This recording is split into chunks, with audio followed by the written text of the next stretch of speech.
Kwigenekezo rya 2023 ndamukiza no mwaka kandi inama y'impuzamateka yarumvirije icegeranyo c'ivyaranguwe mu mwaka wa 2019 n'urwego rw'umuhuza w'abarundi. Kikaba cashikirijwe n'umukuru w'urwo rwego Nyakubahwa Edouard Nduwimana. Yashikirije ko urwego arongoye rwakoze ibikorwa bijanye no gukinga amatati. Muri ico gisata amadosiye 278 akaba yarakiriwe yongera arigwa n'urwo rwego rw'umuhuza. Yamenyesheje ko ibindi vyaranguwe n'urwego arongoye harimo kugendera amashirahamwe amwe ya leta mu ntumbero yo gutsimbataza intwari ibereye n'ingendo bagize mu makungu kugira ngo batsimbataze ubucuti n'imigenderanire n'izindi nzego z'abahuza. Iyi dosiye ihambaye twasozereye ni dosiye y'abenegihugu bo muri komine ya Gihanga. Abenegihugu batwituye kugira ngo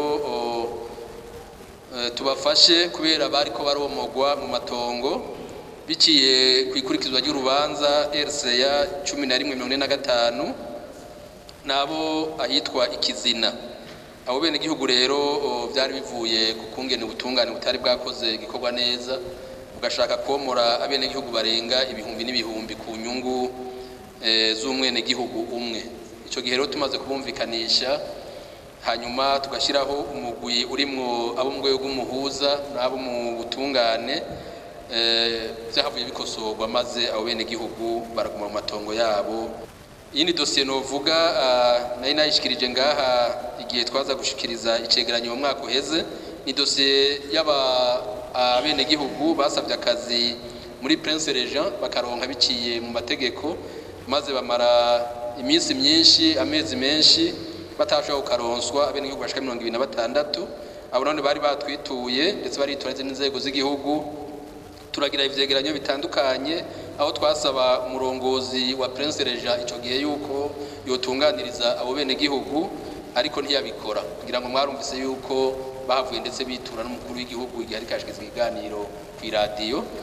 Ubu rero turashima yuko abo bene gihugu batunganirijwe bakaba bararonkejwe akazi kandi n'uwo yigize akagarama rugana mu kwangingo zose yagiye arasabwa gushira mu ngiro n'inzego zitandukanye umengo akaba na wene yarahinduriwe akazi. Kubijanye n'intwaro ibereye kuko navyone nkuko ibwiza nshingiro riduha uburenganzira umuhuza w'abarundi mu vyajejwe arajejwe gukurikirana ibijanye n'intwaro ibereye.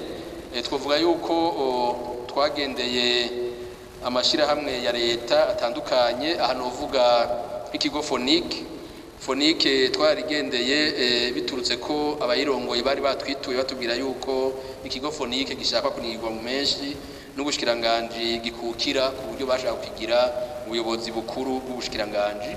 Tumaze gushikayo rero turumviriza imyitwarariko y'abene gihugu abakora muri Fonike twaraba n'amategeko agenga Fonike hama dusanga vy'ukuri iyo ngendo ubushikiranganje yagira akore iteye kubiri n'amategeko ariho twasaba ko vyokosorwa twadushimiye ko vyakosowe ikigo Fonike ikabana gikora mu bwigenge nk'uko amategeko abitegekanya.